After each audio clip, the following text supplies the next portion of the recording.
Dear students, இன்னைக்கு கிளாஸில் we are going to discuss classes and phrases.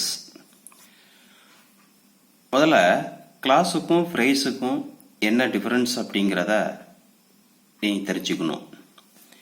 இப்போ classes, அதாவது கிளாஸ்ன்னு எடுத்துக்கிட்டீங்க அப்படின்னு சொன்னால், இப்போ வாட் இஸ் கிளாஸ்? அதாவது என்னென்னா group of words that contains both a subject and verb. At the same time, it gives meaning. ஒரு குரூப் ஆஃப் வேர்ட்ஸ் ஆனால் அதே நேரத்தில் சப்ஜெக்ட் வேர்பும் இருக்கும், மீனிங் கொடுக்கும். இது என்னது அப்படின்னு சொன்னால் கிளாஸ். ஃப்ரேஸ் அப்படின்னு சொன்னால் என்ன அப்படின்னு சொன்னால்,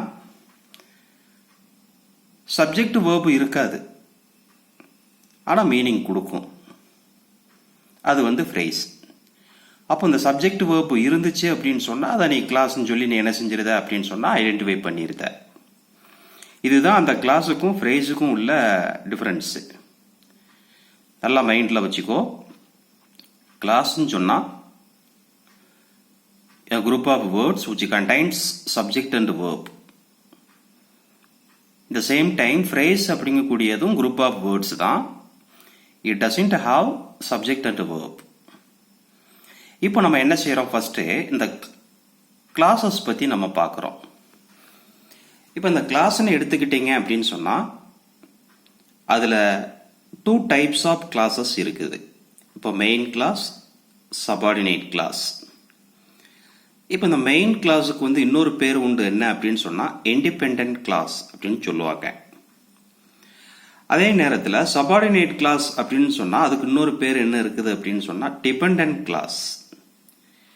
அப்ப என்ன சார், இண்டிபெண்டன்ட் கிளாஸ்னா என்ன, டிபெண்டன்ட் கிளாஸ்னா என்ன அப்படிங்கிற ஒரு டவுட் வரும்.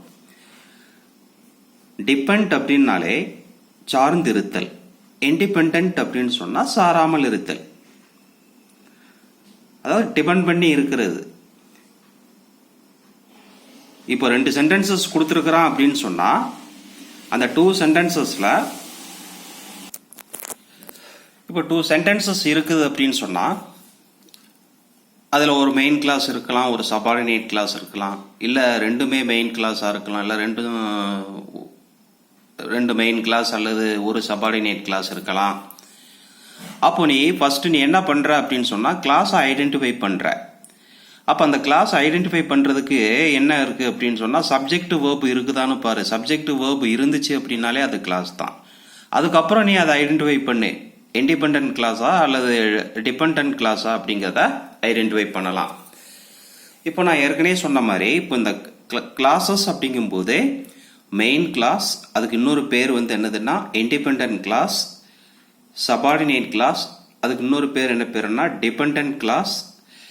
இப்போ ஏன் இதை அப்படி சொல்றாங்க அப்படின்னு சொன்னா இண்டிபெண்டன்ட் கிளாஸ், இப்போ மெயின் கிளாஸ் அப்படின்னு எடுத்துக்கிட்டீங்கன்னா ஒரு சென்டென்ஸ் மெயின் கிளாஸ்ன்னு சொல்லி நீ ஐடென்டிஃபை பண்ணிட்ட அப்படின்னு சொன்னா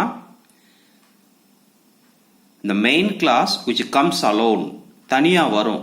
in the same time it gives complete meaning. தனியா வந்தாலுமே ஒரு கம்ப்ளீட் மீனிங், அந்த சென்டென்ஸினுடைய கம்ப்ளீட் மீனிங் கொடுக்கும். அது என்னதுன்னா மெயின் கிளாஸ். சரி சார், அப்போ சபார்டினேட் கிளாஸ்னா என்ன அப்படின்னு சொன்னா அது ஒரு கிளாஸ், அது சென்டென்ஸ் தான், சப்ஜெக்டும் வேர்பும் இருக்கும். ஆனா it doesn't give full meaning, அதாவது complete meaning. It depends main clause to complete the meaning of the sentence. அந்த சென்டென்ஸுடைய மீனிங், கம்ப்ளீட் மீனிங் கொடுக்கறதுக்கு அது மெயின் கிளாஸ் சார்ந்து இருக்கும். அதனால தான் அதுக்கு பேர் டிபெண்டன்ட் கிளாஸ்ன்னு சொல்றாங்க. அதே நேரத்தில் மெயின் கிளாஸ் தனியா இருந்தாலுமே அது என்ன செய்யும் அப்படின்னு சொன்னா கம்ப்ளீட் மீனிங் கொடுக்கும். ஆகையினால தான் அது இண்டிபெண்டன்ட் கிளாஸ் அப்படின்னு சொல்லி சொல்றாங்க. இப்போ புரியுதா? கிளாஸஸ்ல 2, அதுல மெயின் கிளாஸ், சபார்டினேட் கிளாஸ். இப்போ சொன்னேன் இல்லையா, இந்த இதை நல்லா மைண்ட்ல ஏத்திக்கோ. சரி, இப்போ ஒவ்வொரு கிளாஸா பார்ப்போம். இப்போ மெயின் கிளாஸ் அப்படின்னு சொன்னா என்னன்னா பாரு, கம்ப்ளீட் சென்டென்ஸ் அப்படின்னா என்ன அர்த்தம் அப்படின்னு சொன்னா இட் கிவ்ஸ் கம்ப்ளீட் மீனிங்ஸ். அதாவது it completes the meaning of the sentence. அந்த வாக்கியத்தினுடைய மீனிங்கை கம்ப்ளீட் பண்ணும். எது? Main clause. அதே நேரத்தில் கேன் ஸ்டாண்ட் அலோன், தனியாக வந்து என்ன செய்யும், இது வரும், தனியாக என்ன செய்யும், வரும். இதுக்கு எக்ஸாம்பிள்லாம் வந்து நம்ம அப்புறம் பார்ப்போம். இப்போ அதே நேரத்தில் டிபெண்டன்ட் கிளாஸுக்கு பாருங்க, இது கண்டைன்ஸ் சப்ஜெக்டிவ் வேர்ப். இதில் வந்து சப்ஜெக்டிவ் வேர்ப் இருக்கும், but doesn't complete meaning of the sentence. Subjective verb இருக்கும், ஆனால் அந்த மீனிங் ஆஃப் தி சென்டென்ஸை வந்து என்ன செய்யாதுன்னா கம்ப்ளீட் பண்ணாது. அப்படி கம்ப்ளீட் பண்ணுறதுக்கு இந்த மெயின் கிளாஸை நம்பி தான் இருக்கும். இந்த மெயின் கிளாஸோட சேர்ந்தா தான் இந்த சபார்டினேட் கிளாஸினுடைய மீனிங் வந்து கம்ப்ளீட் ஆகும். ஆகையினால இதை சார்ந்து இருக்கிறதுனால இதுக்கு பேர் டிபெண்டன்ட் கிளாஸ் அப்படின்னு சொல்லி சொல்றாங்க. இப்போ இந்த சபார்டினேட் கிளாஸ்லையும் பாருங்க, நிறைய டைப்ஸ் இருக்குது. இருந்தாலும் இப்போ நான் உனக்கு சொல்லக்கூடிய டைப்ஸ் பாரு, அட்ஜெக்டிவ் கிளாஸ் இருக்குது, அட்வர்ப் கிளாஸ் சொல்லி இருக்குது, அடுத்து நவுன் கிளாஸ் சொல்லி இருக்குது.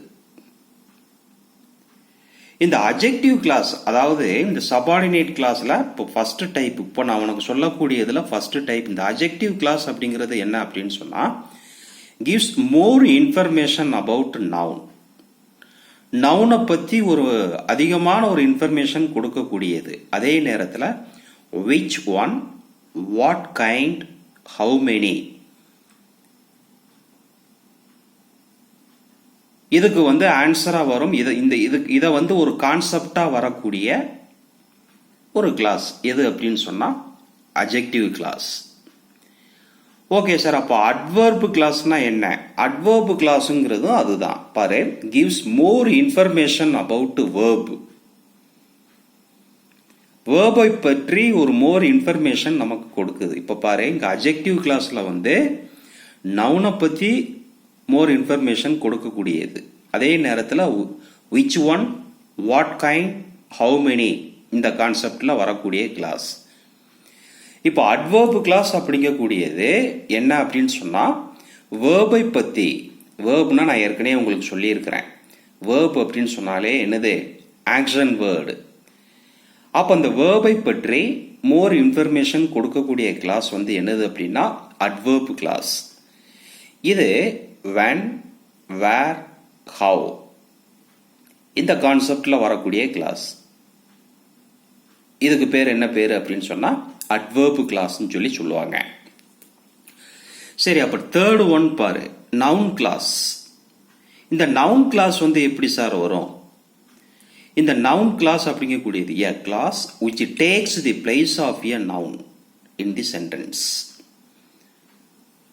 ஒரு சென்டென்ஸ்ல நவுனோட இடத்தை எடுத்துக்கிட்டு வரக்கூடிய கிளாஸ். ஒரு நவுன் இருக்கக்கூடிய இடத்துல இந்த கிளாஸ் இருக்கும். அப்ப நவுனுடைய பிளேஸ்ல இந்த கிளாஸ் வந்து என்ன செய்வாங்கன்னா யூஸ் பண்ணுவாங்க. அதுக்கு பேர் என்ன பேர் அப்படின்னு சொன்னா நவுன் கிளாஸ் அப்படின்னு சொல்லுவாங்க. அப்போ சபார்டினேட் கிளாஸ்ல பாரு, சபார்டினேட் கிளாஸ்ல நம்ம ஃபர்ஸ்ட் ஒரு 3 டைப்ஸ் சொல்லியிருக்கிறேன். இதுல நிறைய டைப்ஸ் இருக்குது, உனக்கு தேவையானதை மட்டும்தான் நான் சொல்லியிருக்கிறேன். அதே நேரத்தில் இந்த சபார்டினேட் கிளாஸ்ல இனி ஒன்று, இப்போ இங்க பாரு அட்வர்ப் கிளாஸ்ன்னு சொல்லியிருக்கிற. அதே நேரத்தில் கண்டிஷன் அப்படின்னு சொல்லி நீ அதையும் பார்க்கலாம். கண்டிஷன் கான்செப்ட்லையும் வரும். அது இந்த டைப்ல தான் வரும். Adjective clause first, second adverb clause, third noun clause, இதை வேணா ஃபோர்த் வச்சுக்கோ.